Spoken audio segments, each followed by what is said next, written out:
नवाब मलिक यांची पुन्हा एकदा पत्रकार परिषद आणि ते आता माध्यमांशी काय बोलतात पाहावं लागेल।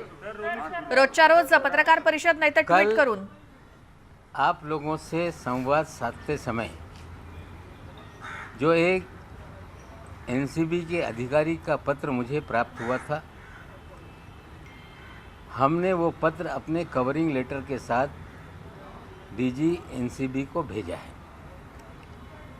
पहले कहा गया कि उसकी भी हम दखल लेंगे और शाम होते होते ये कह दिया गया कि जो सीवीसी की गाइडलाइन है, कोई भी कंप्लेंट जिस पे कोई दस्तखत और नाम ना हो उसको दखल ना लिया जाए, ये हम भी जानते हैं। लेकिन जिस तरह के आरोप उस पत्र में हैं, जिस तरह की चीज़ें चल रही हैं, अगर उसको नज़रअंदाज किया जा रहा है तो हमें लगता है कि पूरे इंस्टीट्यूशन पे सवाल खड़ा होने जा रहा है। निश्चित रूप से जांच के लिए टीम आई है, जांच शुरू की गई है, पंच को बुलाया गया है। एनसीबी हमेशा कहती रही कि हमारा पूरा इलेक्ट्रॉनिक्स एविडेंस पे ही हम जांच करते हैं।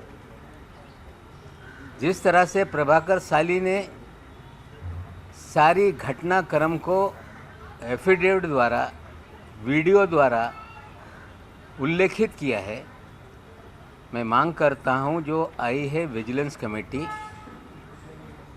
वो समीर वानखेड़े जी का,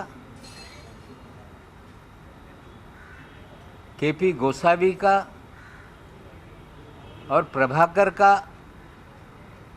और एक किरदार और इसमें है जो समीर वानखेड़े जी का ड्राइवर है, पुलिसिया है, मानी, इन सब का सीडीआर निकाल लीजिए। जो गाड़ी का इस्तेमाल हुआ है 50 लाख उठाने में, गोसावी के घर पहुंचाने में, दोबारा गाड़ी शहर में आई, फिर गाड़ी वापस गई, फिर पैसे से भरा बैग उठाया गया, फिर सैम डिसूजा को वापस दिया गया। हमें लगता है कि अगर इलेक्ट्रॉनिक जांच होगी तो बयान जुटाने की ज़रूरत नहीं, सारी चीज़ें सामने आ जाएगी। मैं अभी शंका उस पर जाहिर नहीं कर रहा हूँ। हो सकता है इतनी बड़ी देश की एजेंसी है, हमसे भी 4 कदम आगे वे काम करते होंगे, और आशा करते हैं जिसकी तरफ मैं इशारा कर रहा हूँ उस विषय को भी लेके थोड़ा सा खंगालेंगे। और एक आज और सवाल खड़ा कर रहा हूँ कि एक एफआईआर दर्ज है जिसको लगभग 1 साल की मुद्दत हो गई, उसमें आज तक एक भी गिरफ्तारी नहीं हुई है। लेकिन उसी एफआईआर के तहत दीपिका पादुकोण को बुलाया गया, चार्ट के आधार पे बुलाया गया था, गिरफ्तारी नहीं हुई। सारा अली खान को बुलाया गया, गिरफ्तारी नहीं हुई। श्रद्धा कपूर को बुलाया गया, गिरफ्तारी नहीं हुई। अगर ये झूठ है तो मैं उन्हें ये भी कहना चाहता हूँ कि सारे उस समय के मीडिया के चैनल को देख लें। जब जब कोई अभिनेता अभिनेत्री आती थी, पूरा देश का मीडिया फोकस लगा के बैठे रहता था। वो सारे लोग जिनको बुलाया गया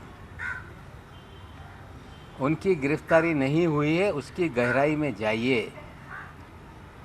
मैं ये भी कहता हूँ कि मालदीव के दौरे को देखिए, उस समय कौन से अभिनेता अभिनेत्री मालदीव में थी, तो जो उगाही का खेल है वो खुलकर सामने आ जाएगा। जांच शुरू है। ये कहा जा रहा है कि क्रूज़ की जांच को भटकाने के लिए नवाब मलिक पिछले 20-22 दिन से अलग अलग तरीके से चीज़ों को सामने ला रहा है। मेरा काम है जो गलत चीज़ें हैं, अगर कोई आँख पे पट्टी बांध ले तो उसकी आँख की पट्टी खोलना, ये मेरा फ़र्ज़ है। मैं और एक बात बता रहा हूँ, जो जांच के लिए लोग आए, क्रूज की पार्टी फैशन टीवी ने आयोजित किया था।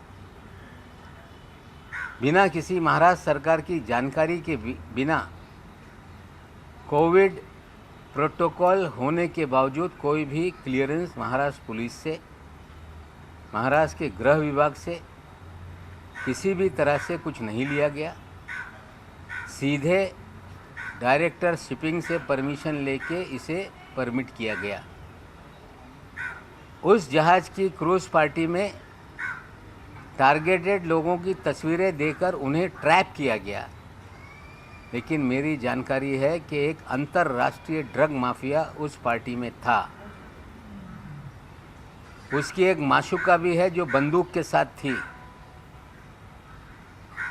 जो उस डांस में नाचते हुए नजर आया है। वो दाढ़ी वाला है। वो दाढ़ी वाला कौन है, सारे एनसीबी के लोग जानते हैं। कुछ मुझे लोग जानकारी दे रहे हैं कभी वो तिहाड़ जेल में भी था। कुछ लोग मुझे जानकारी दे रहे हैं कि वो राजस्थान की जेल में भी था। ये दाढ़ी वाला कौन है, एनसीबी उसकी तरफ भी ध्यान दे। अंतर्राष्ट्रीय ड्रग माफिया क्रूज पे है। रेव पार्टी बस करने के लिए रेड की जा रही है और क्रूज को छोड़ दिया गया। धड़ल्ले से रेव पार्टी में हजारों लोगों ने जो भी करना था वो किया। और हमें लगता है कि इस पूरे खेल में जो दाढ़ी वाला है उसकी मित्रता वानखेड़े साहब से भी है। कुछ अधिकारी मुझे बता रहे हैं कि गोवा में भी उनका बहुत बड़ा रैकेट चलता है।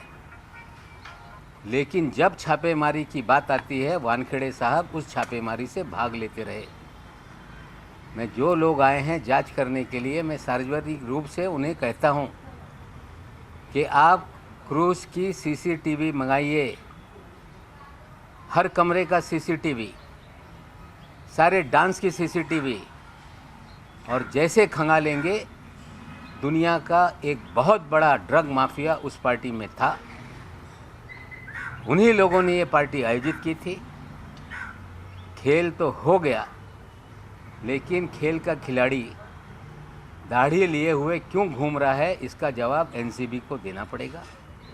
ये सारी चीज़ें हैं जो मैं बोल रहा हूँ, आने वाले दिनों में उसको आप लोगों के सामने रखूँगा। लेकिन मैं क्लू दे रहा हूँ, जो लोग दिल्ली से इतनी बड़ी कॉम्पिटेंट एजेंसी है जांच के लिए आए हैं, इसकी तरफ भी ध्यान देने का काम करें। पिछले कई दिनों से जब मैं फर्जीवाड़े की बात करता रहा, मैंने एक आम सभा में भाषण कर दिया कि इनकी नौकरी 6 महीने में जाएगी और ये जेल जाएंगे। मैंने कोई पुलिसिया तंत्र का इस्तेमाल करके ये बात नहीं कही थी। जो समीर दाऊद वानखेड़े जी का फर्जीवाड़ा जीवन का है, उन्होंने, मैंने ये भी कभी सवाल नहीं खड़ा किया कि किसका धर्म क्या है, कौन किस धर्म का है। मेरा सवाल इतना ही है कि समीर दाऊद वानखेड़े ने फर्जी दस्तावेज़ के आधार पर शेड्यूल कास्ट का सर्टिफिकेट बनवाया और उस सर्टिफिकेट के आधार पर कंपटीशन में बैठे, आईआरएस का पद हासिल किया और देश में एक होनहार दलित, शायद किसी गांव में गरीबी में पढ़कर आगे जाना चाहता होगा या किसी शहर में झोपड़ी में रहकर उसने तैयारी की होगी, ऐसे एक होनहार दलित का अधिकार छीना गया। ये विषय हमारा ये है। हम कोई धर्म की चर्चा नहीं करते रहे। हम जो फर्जीवाड़ा समीर वानखेड़े का है, फर्जी तरीके से सर्टिफिकेट ली गई और उसके आधार पर नौकरी ली गई, ये मुद्दों को हम उठाते रहे। जब मैंने पहला बर्थ सर्टिफिकेट डाला तो सब लोग टूट पड़े कि ये फर्जी है। फर्जी है तो असली कहाँ है, उनके परिवार के लोगों को बताना पड़ेगा। आज मैंने अपने ट्विटर पे एक बहुत सुंदर जोड़ी का एक फ़ोटो डाला है, जो 7 दिसंबर 2006 के दिन लोखंड वाला कॉम्प्लेक्स में जो शादी रचाई गई, निकाह हुआ, उस निकाहनामे को भी उसमें हमने डाला है। 2 बॉक्स उसमें ब्लैंक कर दिए गए हैं, जिसमें लड़की के पिताजी का नाम है, उनके चाचा जी का नाम है। वो ब्लैंक एड्रेस इसलिए रखा गया है कि उनको बड़े पैमाने पे धमकाया जा रहा है। उनके साथ भी बहुत कुछ चीज़ें हो रही हैं, इसलिए हमने वो 2 चीज़ें ब्लैंक रखी है। और ये भी कह देता हूँ कि कल तक जो बर्थ सर्टिफिकेट पे उंगली उठा रहे थे वो टेम्पर्ड सर्टिफिकेट है, वो महानगर पालिका के रिकॉर्ड का हिस्सा है। ऑनलाइन सबकी बर्थ सर्टिफिकेट नज़र आती है, समीर दाऊद वानखेड़े की सर्टिफिकेट नज़र नहीं आती। हमने वो रजिस्टर में 1.5 महीने तक खोज करने के बाद स्कैन करके कंप्यूटर में है, वहाँ से हमने स्नैपशॉट निकाला है। जिम्मेदारी से कह रहा हूँ कि ये जो कागजात हमने डाले वो असली हैं, सरकारी ऑफिस का दस्तावेज है। उसमें गौर से देखा जाए तो टेम्पर करके 20 साल के बाद उसमें एक सर्कल लगा के स्टार बनाया गया और अलग से 20 साल के बाद जो नाम का खेल है उसके अंदर भी खेला गया। आज जो निकाहनामा मैंने दिया है उसमें मस्जिद का मदरसा है, उसका एड्रेस है, और ये सारे तस्वीर हमने रखी है। जो कल तक कह रहे थे कि हम जीवन भर हिंदू रहे, हम हिंदू मुसलमान का सवाल नहीं उठाते। इस देश में फिर मैं बता दूं कि इस देश का संविधान कानून ये कहता है कि कोई व्यक्ति धर्मांतर कर ले तो उसे शेड्यूल कास्ट का लाभ नहीं मिल सकता। विशेषकर मुस्लिम और क्रिश्चियनिटी धर्म का ये सवाल है। अगर लोगों को लगता है कि ये गलत है तो मोदी जी हैं, देश का संविधान बदल दें कि अगर कोई दलित इस्लाम या क्रिश्चियनिटी में शामिल हो जाएगा तो उसे लाभ मिलेगा। अगर यही तरीका है तो मैं भी कल दावा करूंगा कि मेरे पुरखे या मेरे जैसे इस देश में रहने वाले करोड़ों लोग, जो संघ परिवार ये दावा करता रहा, मोहन भागवत जी ये कहते रहे कि सबके पुरखे एक हैं। हाँ, हमारे पुरखे इस देश में शूद्र थे। अगर हम फिर क्लेम कर दें कि हम भी शेड्यूल कास्ट हैं तो क्या इस देश के 15 करोड़ मुसलमानों को ये लाभ मिलेगा? सवाल ये है। फर्जीवाड़ा करके एक गरीब के अधिकारों का हनन किया गया, फर्जी तरीके से नौकरी हासिल की गई। निश्चित रूप से सारे दस्तावेज जुटाए गए हैं। दलित संगठन मेरे पास आ रहे हैं, चीज़ें मांग रहे हैं, हम उनको देंगे। और जो जात पड़तालनी समिति कहा जाता है, इंग्लिश में स्क्रूटनी कमेटी है, वैलिडिटी कमेटी, उसमें ये कंप्लेंट दर्ज होगी। बाकायदा वानखेड़े साहब को भी नोटिस जाएगी, कंप्लेंट करने वालों को भी सुना जाएगा, सरकारी कार्यालय के दस्तावेज खंगाले जाएंगे और हमें उम्मीद है कि ये फर्जी दाखला साबित होगा और उसके आधार पर निश्चित रूप से जो कानून में प्रावधान है उनकी नौकरी जाएगी। उसी कानून में लिखा है कि इस तरह से फर्जी कोई दस्तावेज के आधार पर अगर कोई सर्टिफिकेट बना लेता है तो उसे 2 साल से 7 साल की सज़ा का प्रावधान उस कानून में है। क्या आप कह रहे हैं कि बहुत से लोग आपको अप्रोच हो रहे हैं कास्ट सर्टिफिकेट को लेके, लेकिन आप पे बार बार यही इल्ज़ाम लगाया जा रहा है कि नवाब मलिक हिंदू मुस्लिम कर रहे हैं और कहीं ना कहीं बदनाम करने की कोशिश कर रहे हैं? नहीं, देखिए, मैं दस्तावेज के आधार पे कह रहा हूँ। अगर वो जिस भी धर्म में हो, राइट टू रिलीजन ये फंडामेंटल राइट है। हर व्यक्ति अपने तरीके से किसी भी धर्म को स्वीकार सकता है, जब चाहे धर्म बदल सकता है। हर दिन नया धर्म बदल ले, उस पर मेरी आपत्ति नहीं है। लेकिन देश का कानून कहता है कि कोई व्यक्ति जो शेड्यूल कास्ट को बिलोंग करता हो, एक बार उसने अपना धर्म परिवर्तन कर लिया तो उसे शेड्यूल कास्ट का जो भी फ़ायदा है वो नहीं मिलता। लड़ाई ये है कि गरीब दलित का अधिकार छीना गया और निश्चित रूप से ये हम लॉजिकल एंड तक ले जाएंगे और निश्चित रूप से कानून के तहत कार्रवाई होगी। आओ भाई, दाढ़ी वाला ये कौन है? ड्रग लॉर्ड जिसके बारे में आप बात कर रहे हैं, ये ड्रग लॉर्ड वहाँ पर प्रेजेंट था, ये ड्रग लॉर्ड कौन है और वो क्या उसी दिन क्रूज पार्टी पर था? इसके बारे में थोड़ा और डिटेल दे सकते हैं? ये देखिए, अभी ये चीज़ें हैं, हमने इशारतन एनसीबी को बताया है कि दाढ़ी वाला है, उस पार्टी में वो था। संडे की शाम जब वो क्रूज शिप लौट रही थी तो उसमें वो नाचते हुए अपनी महबूबा के साथ, मेरे पास वीडियो है, बहुत सारे डांस के हमारे पास वीडियो है, हम तो देंगे। लेकिन इतनी बड़ी एजेंसी है, क्रूज़ के सारे सीसीटीवी फुटेज मंगाइए। जानबूझ के पार्टी कराई गई, पार्टी कराने में भी लोगों का हाथ था। ड्रग माफियाओं पे हाथ ना लगा के कुछ लोगों को फ्रेम किया गया पब्लिसिटी के लिए, ये बात सच है। अगर दाढ़ी वाला इनको नहीं मिल पा रहा है तो अगर वो ध्यानेश्वर सिंह जी मेरे पास आ जाएं, मैं दाढ़ी वाले की तस्वीर दे देता हूँ, उनको नाम बता देता हूँ। उनकी महबूबा इतने खतरनाक हथियारों के साथ है उसमें, हमें लगता है कि ये बहुत गंभीर मामला है। जो चीफ ऑफ डीजी हैं एनसीबी के, उनसे विनती करता हूँ कि अगर सही मानों में देश से आप ड्रग मुक्ति करना चाहते हैं, सभी लोग आपके साथ हैं, लेकिन ड्रग पेडलर, ड्रग माफिया को पकड़ें, 2 ग्राम 4 ग्राम रख कर पब्लिसिटी हासिल करने का खेल बंद करें। अगर उन्हें चाहिए तो वो सारी चीज़ें मैं देने के लिए तैयार हूँ। समीर वानखेड़े का दोस्त है दाढ़ी वाला, आज नहीं कल वो सामने चीजें आएंगी। सर मराठीत सांगा, ज्ञानेंद्र सिंग बद्दल तुम्ही बोलला. ज्ञानेंद्र सिंग या सगळ्या समितीचे ज्ञानेंद्र सिंग यांच्या अध्यक्षतेखाली चौकशी होणार आहे. मागच्या काही दिवसांमध्ये पाहिलं तर हेच होते, ज्यांना पत्रकार परिषदा घेतल्या आणि सगळे आरोप करून काढले ते आज तेच त्या समितीचे प्रमुख आहेत. आता देखील तुम्ही त्यांचं मैं देख लीजिए, ऐसा है कि जांच हो रही है, अभी हम कोई जांच पे उंगली नहीं उठाना चाहते। हमने तो कहा है कि इलेक्ट्रॉनिक एविडेंस से जांच हो, लेकिन कॉर्डेलिया क्रूज का भी सीसीटीवी मंगा ले। दाढ़ी वाले को खोजे, ये कौन है दाढ़ी वाला?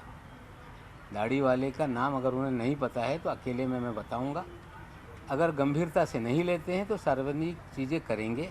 सवाल आपने पूछा है कि उन्हें जेल भेजेंगे, मैं नहीं भेजूंगा, देश का कानून भेजेगा। सर मराठीत सांगा, फोटोग्राफ दे करके आप कह रहे हैं कुछ लोगों को टारगेटेड फोटोग्राफ दिए गए और उन्हीं को पकड़ने के लिए किया गया, इस तरीके से क्यों किया गया? क्या इसके पीछे कोई साजिश है केंद्र की? या देखिए, बड़ा ड्रग जो रेव पार्टी है वो हुई, अंतर्राष्ट्रीय ड्रग माफिया का माल बिका, लोगों ने एंजॉय किया, और वानखेड़े साहब का दाढ़ी वाला दोस्त वहाँ था, उस पर कोई कार्रवाई नहीं हुई।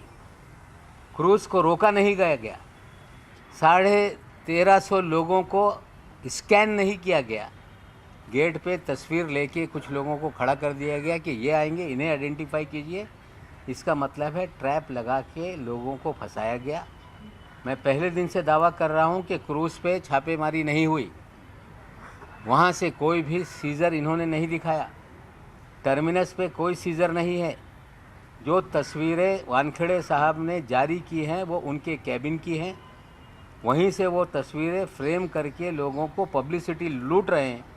और अंतर्राष्ट्रीय ड्रग माफिया जो इनका दोस्त है वो नाच रहा है महबूबा के साथ। अगर ध्यान नहीं देंगे तो उनकी महबूबा और उनके दोस्त की वीडियो हम जारी करेंगे। सर हा आंतरराष्ट्रीय ड्रग माफिया आहे, हाच या सगळ्या गटाचा मास्टरमाइंड आहे असं म्हणावं. तो मित्र है वानखेड़ेंचा। तर या सगळ्या प्रकरणात सॅम डिसूजा कोण आहे? सॅम डिसूजा वानखेडेचा मित्र आहे, त्यांनी सांगावा की हे सॅम डिसूजा कोण आणि दाढीवाला कोण, याचं उत्तर वानखेडेंनी दिलं पाहिजे। धन्यवाद। मराठी माहिती सांगा ना सर. ज्या पद्धतीने या सर्व प्रकरणामध्ये माझ्याकडे एक अधिकाऱ्यांनी नाव न लिहिता एक पत्र पाठवला होता, ज्या पत्रामध्ये 26 बोगस केसेसचा उल्लेख होता आणि वानखेडे यांच्या नक्सेस कुठल्या पद्धतीने चालते हे सगळी माहिती त्याच्यात होती।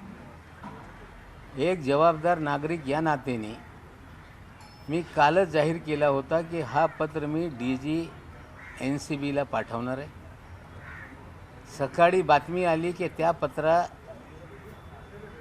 पत्र त्यांना पोचलेलं आहे, त्याची ते दखल घेणार आहे आणि संध्याकाळी सांगण्यात आला की हे CVCच्या जे गाईडलाईन आहे त्या गाईडलाईनच्या आधारावर याची आम्ही दखल घेणार नाही। हे पण मला पण माहिती आहे, दखल घेता येत नाही, पण शंका निर्माण झाली एक शंका निर्माण झाली तर साधारण नागरिकच्या तुम्ही झडती घेताय, तलाशी घेताय. या पत्रामध्ये प्रश्न निर्माण झाल्यानंतर त्याची चौकशी करणं हे गरजेचं आहे. माझं एकच म्हणणं आहे की आता CBCची ह्या ज्या गाईडलाईन आहे त्याचा आधार घेऊन त्याला दुर्लक्षित करू नये. ज्या पद्धतीने प्रभाकर साहिल याच्या ॲफिडेव्हिटच्या आधारावर काही इन्क्वायरीसाठी दिल्लीहून लोक आलेली आहे, त्यांना संबंध देऊन बोलवण्यात आलेलं आहे. निश्चित रूपाने त्याचा ते जाब देईल.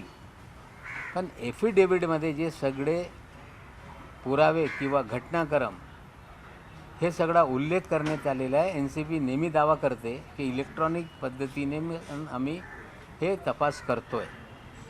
मग तुम्ही या सर्वांचे समीर वानखेडे, KP गोसावी, साली व इतर जी नावं आहेत त्या सगळ्यांचे CDR काढा, CCTV फुटेज काढा. याच्यात एक गाडीमध्ये 50 लाख रुपये उचलून घेऊन गेले असा पण उल्लेख आहे.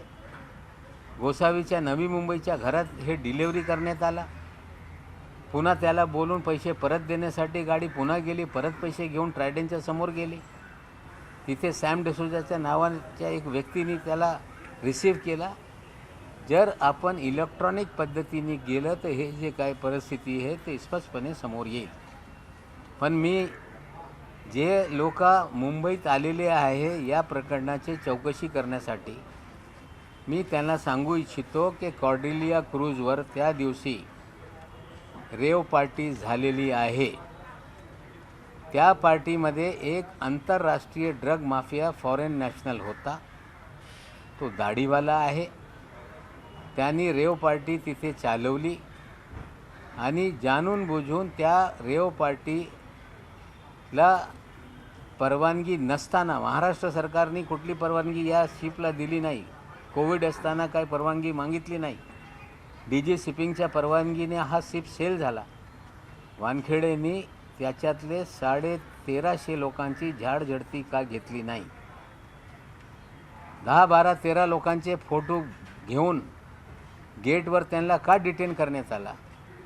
आणि तो आंतरराष्ट्रीय ड्रग माफिया त्यांची जे मैत्रीण आहे त्यांच्यासोबत 2 दिवस तिकडे होता, डान्स करत होता. माझ्याकडे हे त्यांचे सगळे व्हिडिओ आहे. तो दाढीवाला तिहाड जेलमध्ये पण होता. तो दाढीवाला राजस्थानच्या तुरुंगात होता अशी माहिती मिळते.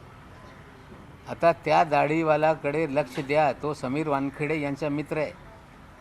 गोव्यामध्ये जे सगळा टुरिझम, ड्रग टुरिझम चालते त्याचा सूत्रधार आहे. त्याच्यावर कारवाई करण्याबाबत बरेचसे अधिकाऱ्यांनी प्रयत्न केल्यानंतर वानखेडेंनी त्यांना करू दिलं नाही. दिल्लीतून जे लोक आलेले आहे या दाढीवाल्याकडे लक्ष द्या. कॉर्डेलिया क्रूजच्या CCTV फुटेज मागवा, तपासा, सत्य बाहेर येईल. आणि 2-3 दिवसापासून काही लोक प्रश्न निर्माण करत आहे की नवाब मलिक हे व्यक्तिगत विषय कशाला समोर आणत आहे. जेव्हा मी समीर दाऊद वानखेडे यांच्या बर्थ सर्टिफिकेट सोशल मीडियाच्या माझ्या ट्विटर हँडलवर टाकल्यानंतर कुठल्या पद्धतीने दाऊद वानखेडे यांना फुल्ली मारून साईडला टेम्पर करण्याचा हे सर्टिफिकेट मी लोकांसमोर आणला. त्यांचे घरातली लोक सांगताय हे आजोबाचा बघा, हा वडिलांचा बघा, नातेवाईकांचा बघा, पण हे सांगताय की हे खोटं आहे. खरं कुठे दाखवा ना. समीर दाऊद वानखेडे यांच्या जातीचा दाखला दाखवा ना. धर्माचा आधार घेऊन माझ्यावर लोक टीका करताय. मी धर्माच्या आधारावर कुणावर टीका करत नाही. या देशामध्ये प्रत्येक नागरिकाला मौलिक अधिकार आहे. त्यांनी कुठल्या धर्मात राहायचा त्यांनी ते ठरवायचं आहे. हा विषय धर्माचा नाही. हा विषय बोगस दाखला काढून एक होतकरू दलित मुलांचा अधिकार हुसकून घेण्याचा प्रकार आहे. निश्चित रूपाने आज पण मी निकाहनामा पण टाकलेला आहे, लग्नाचे फोटो पण टाकलेले आहे. त्या 7 डिसेंबर 2006ला 8:30 वाजता निकाह झाला. 33,000 रुपये मेहर होती आणि त्याच्यात एक साक्ष म्हणून यास्मिन वानखेडे यांचा नवरा अजीज खान पण आहे, ते पण मी माहिती दिलेली आहे. हा विषय म्हणजे व्यक्तिगत कुणावर आरोप करण्यासाठी नाही. हा विषय फर्जीवाडा करून हा दाखला काढण्यात आला आणि एक होतकरू दलित मुलांचा अधिकार हुसकून घेण्याचा हा फर्जीवाडा आहे. निश्चित रूपाने याच्या बाबतीत जात पडताळणी समितीकडे तक्रार दाखल होईल. कायदे अंतर्गत तपास सुरू होणार आहे, त्यांना पण संधी मिळेल, ते कागदपत्र ठेवतील. सरकारी कार्यालयातून सगळं फायली मागवण्यात येईल आणि मला पूर्णपणे विश्वास आहे की हे फर्जीवाडा करून दाखला काढण्यात आला, त्याच्या आधारावर ही नोकरी मिळालेली आहे. आणि हे जेव्हा जात पडताळणी सगळं तपास करतील, हा दाखला हा चुकीचा आहे आणि एकदा तो दाखला रद्द झाला मग व्यक्तीची नोकरी पण जाते. आणि मला विश्वास आहे दाखला रद्द होईल, नोकरी जाईल. आणि त्या कायद्यामध्ये तरतूद आहे 2 वर्षापासून 7 वर्षापर्यंत तुरुंगवासाची शिक्षा पण कायद्यामध्ये तरतूद आहे, होऊ शकते. याचा पाठपुरावा लोक करणार आहे. समीर वानखेडेंनी आता असं म्हटलंय की सॅम डिसोजा माझा मित्र नाही, मी त्यांना ओळखत नाही असं म्हटलंय समीर वानखेडे. आणि सॅम डिसोजा त्यांचा मित्र नाही, तो के.पी. गोसावीचा मित्र आहे. के.पी. गोसावी यांच्या जवळचा माणूस आहे. के.पी. गोसावीच्या माध्यमातून त्यांची मित्रता असेल. ते सॅम डिसोजाचं काय बघा, पण दाढीवाला कोण आहे याचं उत्तर त्यांच्याकडून मला अपेक्षित आहे. सैम डिसूजा को लेकर और एक सवाल पूछा जा रहा है। जो प्रभाकर ने जो फोटो दिखाए थे मीडिया में कि ये सैम डिसूजा है और नंबर दिखाया था, पालघर में एक बापना नाम की व्यक्ति, उसका कहना है कि ये मेरे फोटो और मेरा व्हाट्सएप नंबर है और कहीं ना कहीं मेरी इमेज इसमें मलाई। नहीं, मुझे नहीं लगता है कि सैम डिसूजा का उसने फ़ोटो दिखाया है. उसने उसके जो वीडियो है जिसमें आर्यन से बात कर रहा है, वो फ़ोटो में कोई ब्लैक ट्राउज़र वाला है. लोग उसे कह रहे हैं कि वो सैम डिसूजा है. मेरी जानकारी है कि वहाँ सैम डिसूजा नहीं, सैम डिसूजा ने ट्राइडेंट पे जो एफिडेविट में है वहाँ से बैग कलेक्ट किया है. तो हमें लगता है कि सैम डिसूजा को लेकर गलतफहमी लोग पैदा ना करें. उस वीडियो में सैम डिसूजा नहीं है और मैंने तो कभी क्लेम नहीं किया. वो क्या मिस्टेकन आइडेंटिटी है वो बाफना वाली? वो कोई देखिए कौन बाफना है क्या है, मैं कोई डिटेक्टिव थोड़ी हूँ. अभी मेरा डिटेक्टिव का काम सिर्फ एक ही दिशा में है कि रॉन्ग डूइंग जो है उसकी तरफ हम पूरी तरह से ध्यान अपना रखे हुए हैं. सर ये अमित मालवीय है, उन्होंने अभी भी ट्वीट किया है बीजेपी के. उनका कहना है कि नवाब मलिक इसलिए टारगेट कर रहे हैं कि उनके दामाद को गिरफ्तार किया था, पहली चीज़. और उनका कहना है कि अपनी मिनिस्ट्रियल पावर का मिसयूज़ कर रहे, प्रिविलेज का मिसयूज़ कर रहे अपने पर्सनल स्कोर सेटल करने के लिए. Nobody can say that I had used my privilege in any of the office. मैंने जो भी किया है पर्सनल कैपेसिटी में जानकारी सारी हासिल की. ना महाराष्ट्र की पुलिस ने या मुंबई की पुलिस ने मुझे कोई जानकारी दी. मालवीय जी, ये सवाल पिछले 9 महीने से पूरी बीजेपी उठाती रही. मालवीय जी, गिरफ्तारी जिस दिन हुई उस दिन सारे पत्रकारों से मैंने यही कहा था कि nobody is above the law. कानून अपना काम करेगा और देश की न्याय व्यवस्था पे पूरा मुझे भरोसा है. पिछले 27 तारीख के दिन जमानत मिली है 8.5 महीने के बाद. 12 तारीख को आदेश पे दस्तखत जस्टिस ए जोगलेकर साहब ने की है. 13 तारीख के दिन जोगलेकर साहब जो NDPS कोर्ट के स्पेशल जज हैं उनका ऑर्डर ऑनलाइन है. 14 तारीख के अखबारों में ऑर्डर छपी है. 14 तारीख को मैंने एक्सप्लेन किया है कि ये सारी धाराएं लगती नहीं, लगाई गई. मालवीय जी, इसके पीछे भी यही खेल था. मैंने कभी नहीं कहा 8.5 महीने तक कि उसे फंसाया गया, लेकिन उसे फ्रेम किया गया ताकि नवाब मलिक की आवाज़ बंद हो जाए. न्यायालय में हम उसे क्वाश करने के लिए जाएंगे, लेकिन समीर वानखेड़े का फर्जीवाड़ा हम अगर खोल रहे हैं तो पूरी बीजेपी क्यों छटपटा रही है? क्या जीन की जान जो उस तोते में है क्या? हमें लगता है पूरी बीजेपी वानखेड़े को लेकर छटपटा रही है. कहीं पोपट मर गया तो बीजेपी तो नहीं मर जाएगी. हजारों करोड़ की वसूली में हिस्सेदारी है क्या मालवीय जी? आपको बताना पड़ेगा कि ये हिस्सेदारी कहाँ से कहाँ तक चल रही थी. तोता अगर पिंजरे में है, फड़फड़ा रहा है, तो पूरी बीजेपी क्यों फड़फड़ा रही है, इसका जवाब बीजेपी को देना होगा. Thank you. एक सेकंड लाइव बाबू संतोष एक मिनट हमारे साथ नवाब मलिक है जिन्होंने एक सनसनीखेज आरोप लगाया है उस दाढ़ी वाले के ऊपर जो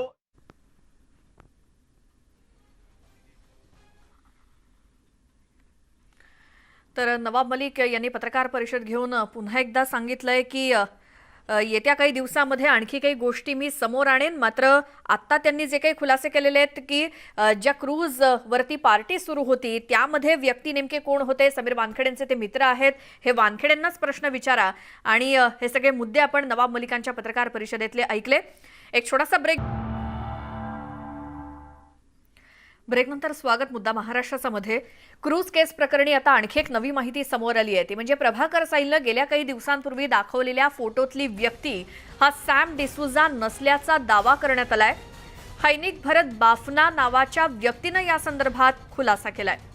हैनिक बाफनानं दिलेल्या माहितीनुसार प्रभाकर साईलनं माझे फोटो आणि मोबाईल नंबर व्हायरल करत त्याचा दुरुपयोग केल्याचा दावा बाफनानं केलाय. दरम्यान काही महिन्यांपूर्वी प्रभाकर साईल सोबत काही कामानिमित्तानं भेट झाल्याचं देखील बाफनानं सांगितलंय. त्यामुळे आता प्रभाकर साईलनं कुणाचा फोटो दाखवला असा सवाल उपस्थित होतोय. तसंच बाफनाचा फोटो प्रभाकरनं का वापरला असा देखील सवाल उपस्थित होतोय. त्यामुळे या फोटोतली व्यक्ती ही सॅम डिसूजा नसल्याचा दावा करण्यात आलाय. हैनिक भरत बाफना नावाच्या व्यक्तीनंच स्वतः या संदर्भात खुलासा केलाय. बाफनानं दिलेल्या माहितीनुसार प्रभाकर साईलनं त्याचे फोटो आणि मोबाईल नंबर व्हायरल करत त्याचा दुरुपयोग केल्याचा दावाच बाफनानं केलाय आणि सॅम डिसूजा असल्याचं सांगण्यात आलं. मात्र या सगळ्याचं खंडन केलंय स्वतः हैनिक भरत बाफना यांनी.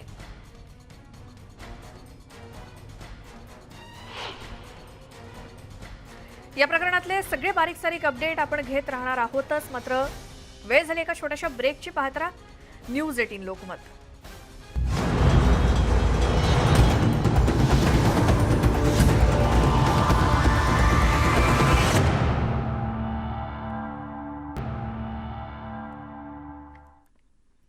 ब्रेकनंतर बुलेटिनमध्ये तुमचं स्वागत. समीर वानखेडे हेरगिरी प्रकरणी मुंबई पोलिसांनी स्पष्टीकरण दिलंय. या हेरगिरी प्रकरणामध्ये कुठलंही तथ्य नसल्याचं पोलिसांनी स्पष्टीकरण दिलंय.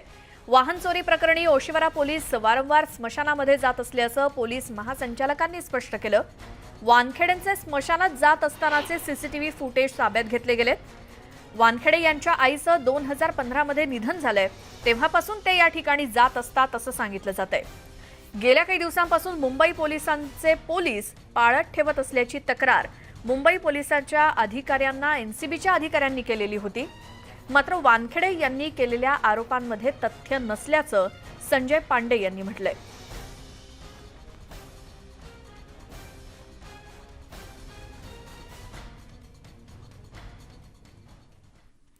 या बातमीचा आणखी एक छोटासा ब्रेक घेऊन लगेचच परत येतोय. पाहत राहा मुद्दा महाराष्ट्राचा.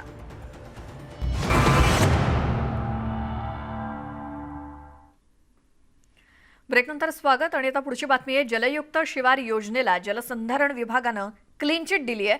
जलयुक्त अभियानामुळे भूजल पातळीमध्ये वाढ झाली. तसंच यामुळे शेतकऱ्यांचं उत्पन्न आणि राहणीमान सुद्धा सुधारलं असल्याचा अहवाल जलसंधारण विभागानं दिलाय. दरम्यान या जलयुक्त शिवार अभियानामुळे उपसा वाढला तरी अनेक गावांमध्ये भूजल पातळी स्थिर आहे. आणि या अभियानामुळे पीक पेरणी क्षेत्रामध्ये उत्पन्नामध्ये आणि शेतकऱ्यांच्या राहणीमानाच्या दर्जामध्ये वाढ झाली असा अहवाल महाविकास आघाडी सरकारच्या जलसंधारण विभागानं दिलाय. दरम्यान या योजनेवर महालेखाकार यांच्या अहवालातील आक्षेपांवरती जलसंधारण विभागानं उत्तर दिलं.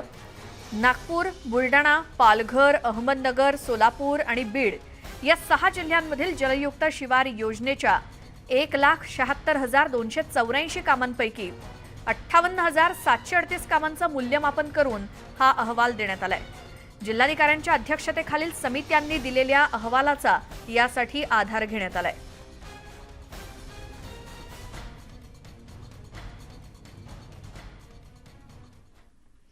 आणि बातमीसोबतच वेळ झाली आहे मुद्दा महाराष्ट्राचा मध्ये इथेच थांबण्याची. मात्र कोणत्याही एका बुलेटिन दरम्यानची एखादी बातमी पुन्हा पाहायची असल्यास न्यूज 18 लोकमतच्या यूट्यूब चॅनलला सबस्क्राईब करा. फेसबुक, ट्विटरवरती सुद्धा मला फॉलो करत राहा.